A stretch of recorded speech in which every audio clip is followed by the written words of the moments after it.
آج کی کہانی ہے نیک دل خرگوش اور ننھے بطخ کی دوستی۔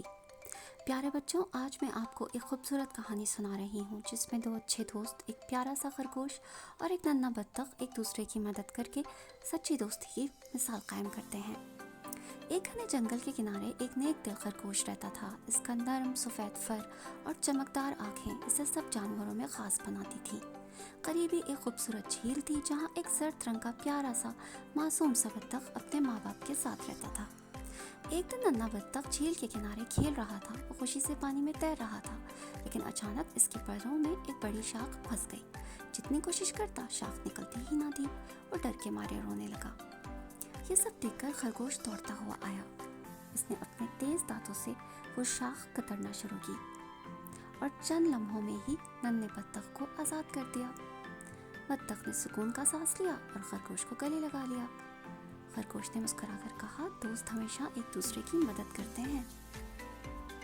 اور اس طرح خرگوش اور بطخ کی پکی دوستی ہو گئی۔ کچھ دنوں بعد خرگوش جنگل میں کھانے کی تلاش میں نکلا۔ اچانک ایک شکاری نے اسے دیکھ لیا اور جال بچھا دیا۔ خرگوش بے خبر تھا اور جیسے ہی وہ قریب آیا جال میں پھنس گیا۔ وہ زور زور سے نکلنے کی کوشش کرنے لگا، لیکن ناکام رہا۔ جھیل کے کنارے کھیلتا ننھا بطخ خرگوش کی چیخیں سن کر فوراً دوڑ کر آیا۔ اس کو ایک زبردست ترکیب سوجی۔ وہ جلدی سے اپنے دوست پرندوں کو بلانے گیا۔ سب نے مل کر شکاری پر شور مچایا، اس کے چہرے پر چونچ ماری اور آخرکار وہ ڈر کر بھاگ گیا۔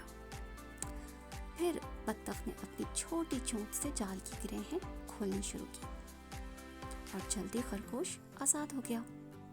خرگوش نے ننھے بطخ کو گلے لگایا اور کہا، آج تم نے میری جان بچائی۔ دوست واقعی مشکل وقت میں پہچانے جاتے ہیں۔ بطخ مسکرا کر بولا، تم نے بھی تو میری مدد کی تھی، تو میں کیسے تمہاری مدد نہ کرتا۔ دوست ہمیشہ ایک دوسرے کے لیے ہوتے ہیں۔ اس دن کے بعد سے دونوں دوستوں میں اور بھی اچھی دوستی ہو گئی۔ وہ ہمیشہ ایک دوسرے کا خیال رکھتے اور ہر مشکل میں ایک دوسرے کے ساتھ کھڑے ہوتے۔ تو اس کہانی سے ہمیں سبق یہ حاصل ہوتا ہے، یا the moral of the story is، سچا دوست وہی ہوتا ہے جو مشکل وقت میں ساتھ دے۔